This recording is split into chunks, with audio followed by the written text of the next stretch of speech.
paz, meus queridos. Vamos dar continuidade e já chegando ao final da nossa disciplina Introdução à Educação. Espero que vocês estejam acompanhando todas as nossas aulas, todas as ferramentas que nós temos colocado aí à disposição e que estejam desenvolvendo as autoatividades. É isso que eu espero em nome de Jesus. Hoje nós vamos, continuando a disciplina Introdução à Educação, nós estamos no capítulo 5, que fala sobre planejamento, sobre planejar.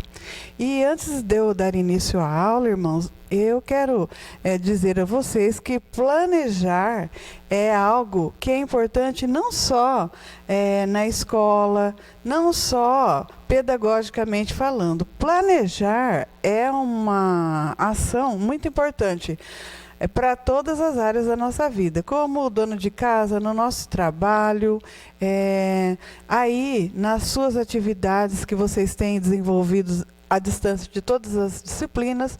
Tudo é importante estar planejando para que, ao final, vocês estejam usufruindo, utilizando do tempo da melhor forma possível. Para isso, você tem que planejar o dia, planejar a semana, para que, ao final, você consiga dar conta das suas atividades, para que você consiga fazer as coisas com sucesso e por aí vai. Então, o planejamento é muito importante, não somente na escola, pedagogicamente falando, como falei anteriormente, mas em todas as áreas da nossa vida. E o capítulo 5 da nossa disciplina Introdução à Educação tem o título A Organização do Trabalho Educacional.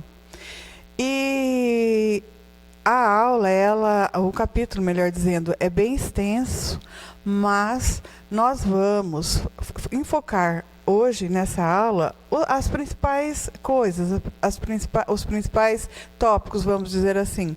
E quando vocês estiverem lá na sua hora de estudo, que você vai planejar, você vai ler a fundo cada um desses itens e, com certeza, vão conseguir desenvolver, entender e depois desenvolver as autoatividades. Então, irmãos, o planejar aqui, ele é dividido, e isso, eu vou fazer um parênteses, é focado para a escola secular.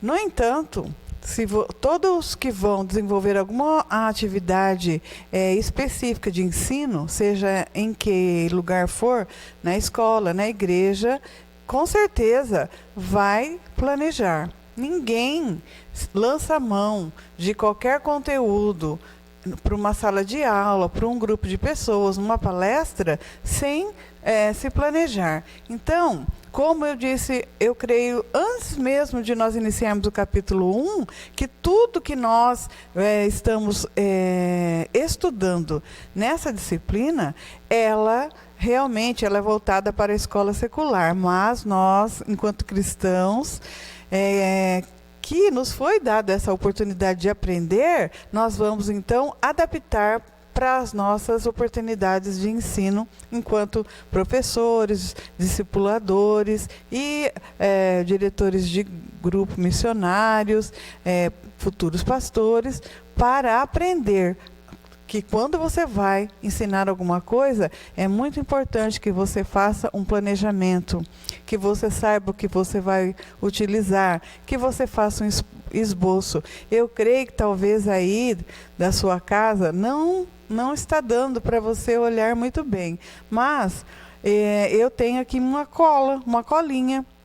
Por que eu faço isso? Para que eu não me esqueça das principais coisas que eu me proponho a falar hoje sobre o capítulo 5. E isso, irmãos, é planejar. Isso é planejamento. Porque se eu esquecer de falar alguma dessas coisas aqui, a minha aula não vai atingir os objetivos que eu me coloquei, que eu me propus, que eu espero que seja interessante para cada um de vocês. E então, o que é planejar? Planejar é refletir sobre ações que se deseja desenvolver. É o que eu acabei de dizer. Eu vou dar uma aula, vou falar sobre determinado assunto, eu vou ali fazer uma pesquisa, eu vou ver quais serão os principais enfoques que eu terei que dar para que o meu aluno aprenda, quais os materiais que eu vou usar, eu vou ter que usar um Xerox, se for na escola, tem livros, se eu for fazer uma apresentação de slides, eu vou preparar isso antes, eu vou ver se o projetor está funcionando antes da aula. O que eu vou usar? Eu vou usar uma TV? Está funcionando? Eu vou ver se está tudo certo. Isso é planejar. E quando eu faço isso, irmãos, o meu objetivo principal, que é atingir o maior número de alunos, de aprendizes, vai acontecer. Por quê? Porque o planejamento faz com que aquela aula, aquela palestra, aquela pregação, ela tenha sucesso. E então, olha só, ainda falando sobre planejamento. Planejamento, organização objetiva e sistemática, ou seja, colocar no papel de um trabalho com o propósito de fazê-lo com sucesso, fazer bem. Pior coisa que tem, irmãos, vou sair um pouquinho do campo educativo e vou dar um exemplo prático, que com certeza já aconteceu aí com uma dona de casa, lá em casa, ou você mesmo, um homem às vezes gosta de cozinhar. A pior coisa que tem é você resolver fazer um bolo, por exemplo. Aí você vai olhar, cadê? Às vezes falta um ingrediente. Aí não dá para fazer aquele bolo ou uma receita qualquer. Por quê? Falta um ingrediente. Então, planejar uma aula, eu tenho que, já de antemão, já saber tudo que eu vou precisar. Porque se em algum momento eu me esquecer de alguma coisa não dá certo, com certeza o produto final, vamos dizer assim, não vai ser bom. E falando de planejamento, nesse capítulo, ele fala de 3 níveis de planejamento. Eu vou falar de forma bem sintética, bem sucinta aqui, porque eu creio que depois vocês vão ter tempo de estar lendo melhor. Só para, quando vocês estarem lá fazendo a sua hora de estudo, você vai lembrar do que a professora está falando aqui. Então, na escola, irmãos, nós temos 2 tipos de planejamento. O plano de aula e o plano de ensino. Ok. Plano de aula, o que eu faço? Esse plano de aula é aquela hora que eu vou dar uma aula ou 2 aulas.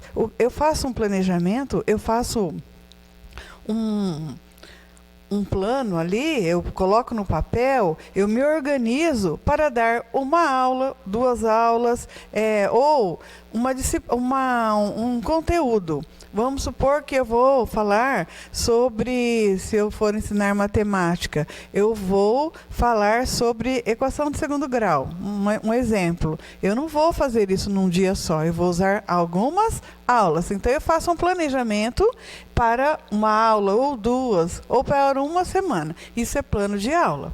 Então, aquele plano, ele é mais restrito. Ele vai ter um tempo menor, curto.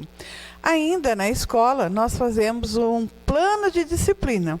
Então, a professora de geografia, por exemplo, ela tem um 9º ano ou um 1º ano de ensino médio. O que ela vai fazer? Ela vai fazer um planejamento para o ano todo.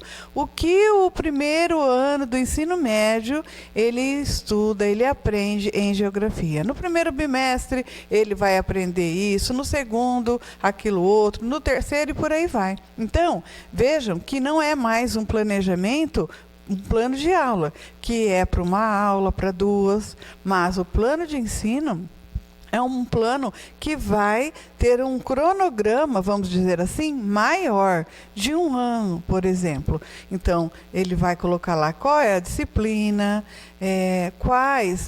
o que vai aprender em cada semestre, tem o cronograma de datas, para que o professor ele se adeque ali, que ele não se perca, senão vai ficar o ano inteiro falando da mesma coisa. Para isso que serve o planejamento. Nesse planejamento, vai o nome da escola, vai a série, vai esse cronograma que eu estou falando, quais os tipos de materiais que vão ser usados, quais as estratégias que eu vou usar durante o ano, quais os materiais que eu vou usar, qual o tipo de avaliação, como eu vou avaliar esse trabalho ao longo desse ano, certo? Então, primeiro tem o plano de aula, que ele é menor, restrito. Depois tem o plano de ensino. E também, irmãos, nós temos, e não mais a nível de escola, o planejamento educacional, que é o momento em que os governantes se preocupam em fazer um planejamento. E aí, não é uma coisa mais ampla. Por exemplo, o município, ele faz um planejamento da sua Secretaria de Educação para um ano, ou para ou 4 anos, que seja, que é o tempo que vai ficar um prefeito, por exemplo. O Estado também tem um planejamento. O governo federal também tem o seu planejamento. Esse planejamento são as mesmas coisas do plano de aula ou o plano de ensino? Obviamente que não. São diretrizes, tem objetivos, é lógico, mas trata de políticas públicas, não deixa de ser um planejamento. Envolve verbas, envolve regiões, então é um planejamento onde envolve não mais a escola, que é a ponta de onde tudo acontece, mas a nível de município, a nível de estado e a nível de federação. E quem é que faz esse tipo de planejamento? São os conselhos de educação. No estado tem um conselho, o estado tem um conselho e também o país tem um conselho nacional. Então, esses conselhos é que se preocupam em fazer esses planejamentos, onde, voltando a frisar, eles se preocupam com as políticas públicas de educação, tanto no município, estado e também para o país, ok? E todos esses planejamentos, meus queridos, eles têm algumas características. São os objetivos, são as metas a serem cumpridas, quais os recursos que eles vão utilizar. Mas voltando aqui um pouco no nosso campo de atuação, que é mais específico a nível de escola ou a nível de escola bíblica, que mais perto de cada um de nós, que não fazemos parte do governo, né, nem do município, estado e nem o país, nós temos que nos preocupar com esse planejamento. E é muito importante. E eu tenho observado, irmãos, que muitas outras áreas fala-se muito de planejamento. E em todos esses planejamentos, se você vai fazer uma casa, tem lá a planta, é um planejamento. Se você vai fazer uma reforma na sua casa, você se planeja antes. Se você vai fazer uma viagem, você se planeja antes, você compra as passagens e tudo mais. Então, o planejamento, queridos, é essencial na nossa vida. Seja esse planejamento em qual área que for. Mas, voltando aqui à nossa aula, eu gostaria de falar de alguns objetivos, de alguns itens aqui do planejamento referente à escola que são muito importantes. Por exemplo, dentro do planejamento, tanto da aula como o planejamento que é feito por disciplina, por cada professor em determinada série, fala dos objetivos gerais e os objetivos específicos. E, geralmente, os alunos, eles costumam confundir ou não saber qual que é o que é objetivo geral e o que é um objetivo específico. Vamos colocar um exemplo assim, bem... Não sei se seria o mais interessante, mas eu como professora de português, né, de novo eu me colocando a minha matéria, vendendo meu peixe. Por exemplo, quando um professor de português, ele vai trabalhar, por exemplo, produção de texto. Eu antigamente falava-se redação, hoje em dia nós falamos produção de texto. E essa parte da área de português, ela é muito abrangente, mas tem hora que para falar, para ensinar uma produção de texto, nós temos o quê? Que ensinar conjunções, nós temos que falar sobre pontuação, sobre como fazer um parágrafo, nós temos que falar sobre título, que nós não podemos fazer uma produção de texto sem um título. Nós temos que colocar, nós temos que ensinar o que é uma opinião, o que é uma dissertação, o que é um fato. E isso aí, irmãos, são detalhes que são objetivos, vamos dizer assim, que eles não são gerais, eles são objetivos específicos. O que eu quero com aquela aula? Especificamente, eu quero ensinar paragrafação, eu quero ensinar pontuação, eu quero ensinar o meu aluno a usar as conjunções corretas. Tá. Mas e o meu objetivo geral, ensinando especificamente esses itens que eu acabei de abordar? O meu objetivo específico e maior do que esse objetivo aí pequeno, ali no miudinho, é fazer com que o meu aluno se expresse bem, que em todas as áreas ele, quando for necessário, ele lançar mão de se expressar ou verbalmente ou escrevendo, ele saiba escrever um texto bem escrito. Mas para que ele consiga chegar nesse objetivo geral, que é escrever bem, que é se expressar bem, antes, porém, ele tem que ter esse aprendizado aí de primeiro eu aprendo isso, depois aquilo, eu treino, eu exercito, a professora corrige, eu volto lá. Aí que nós já estamos falando da parte de avaliação. Então, o específico é aquele miudinho, e o geral é o que eu pretendo lá na frente, que esse aluno se expresse bem, que ele possa escrever bons textos, que alguém que entenda consiga extrair a ideia principal daquele texto. E também, qualquer planejamento tem que ter o conteúdo. Qual conteúdo que eu vou especificamente nesse que eu acabei de falar com vocês é uma produção de texto, certo? Então, qualquer planejamento de aula tem que ter o conteúdo. É uma pregação? É uma aula de escola bíblica? Qual o conteúdo? Eu vou começar trabalhando esse ano, por exemplo, eu vou trabalhar o livro de Lucas, por exemplo. Eu vou dividir em partes, eu vou, no primeiro bimestre eu vou trabalhar isso, no segundo aquilo, e assim vai. Porque, irmãos, a partir do momento que você coloca aquilo no papel e você vai seguindo, você tem o norte, você não se perde, você não fica patinando. Você vai, você tem início, você desenvolve aquelas estratégias que você se propôs até chegar ao final.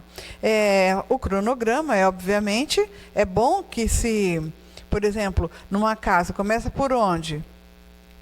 Depois, o que eu vou fazer? O que vem na sequência? Quem trabalha com construção sabe. Eu não saberia dizer aqui.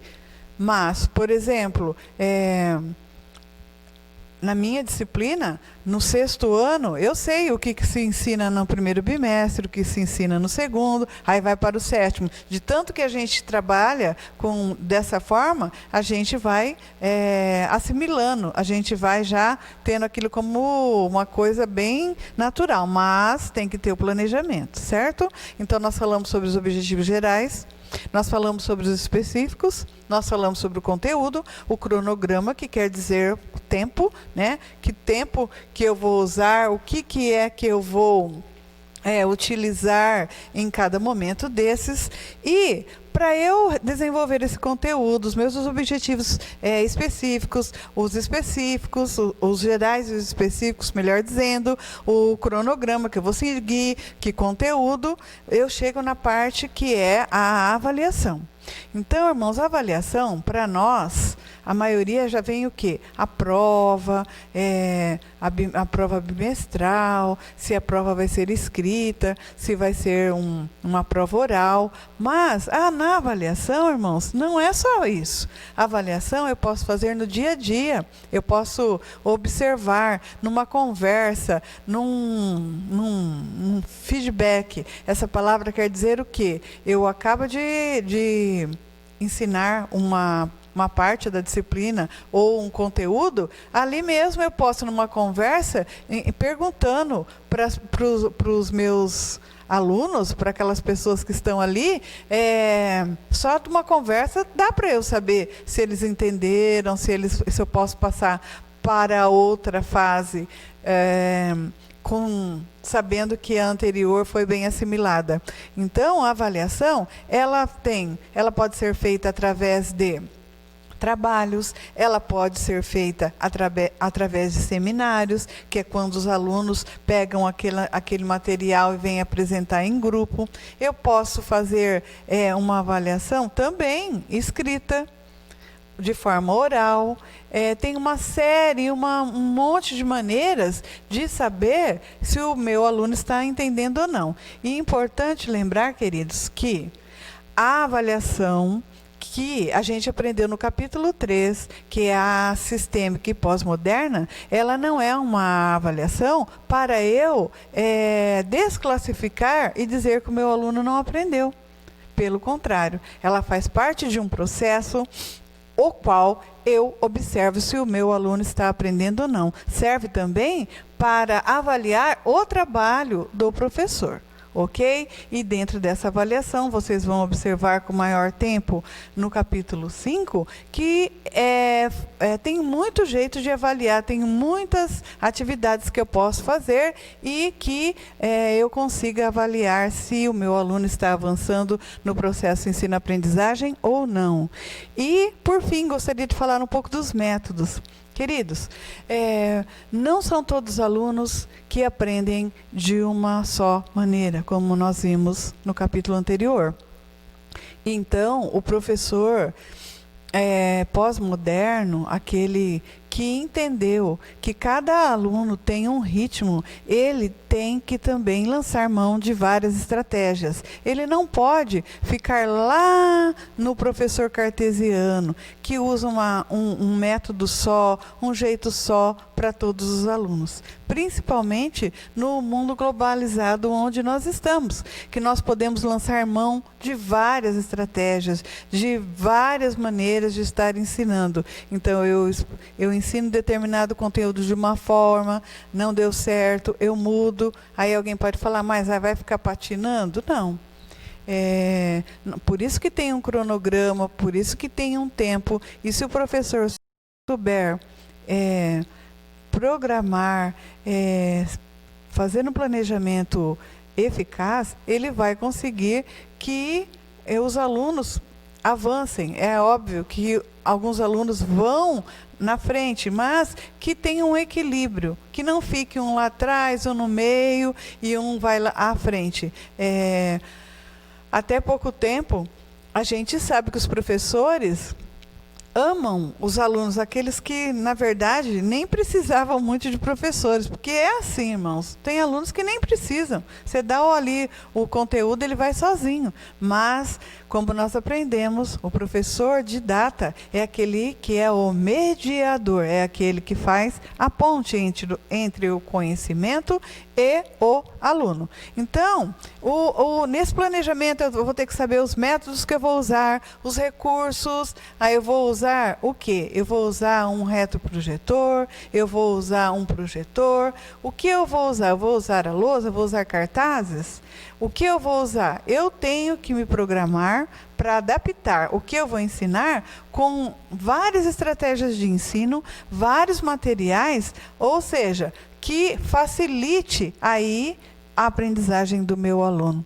E também não me esquecer que a avaliação, ela permeia todas essas estratégias. Durante essa exposição do conteúdo da minha disciplina, eu posso lançar mão de trabalhos em equipe, de trabalhos em grupo, pesquisa, e em todos esses momentos, usar filmes, histórias, colocar o aluno ali para pôr a mão na massa, para entrar de corpo a corpo com o conteúdo que nós vimos, que conforme o aluno só ouve, ele aprende um tanto. Se ele ouve e vê, ele aprende outro tanto. Se ele ouve, vê, interage com o conhecimento, conversando com os outros, ele aprende outro tanto. Então, nesses momentos eu posso estar avaliando. Amém, meus queridos? Então, o planejamento é muito importante. Espero que vocês aproveitem o máximo possível o material que o capítulo 5 tem. Leiam também o resumo que tem no final de cada capítulo, é muito rico. E depois estarei disponibilizando um material para facilitar o entendimento aí de vocês na elaboração das autoatividades. Espero que vocês aproveitem o máximo possível, se dediquem e que, ao final do estudo do capítulo 5, vocês façam tenham um bom aproveitamento, melhor dizendo, e que apliquem isso na vida de vocês. Amém? Deus abençoe e até as próximas instruções. Que Deus possa estar dando o devido entendimento e discernimento para cada um de nós. Amém?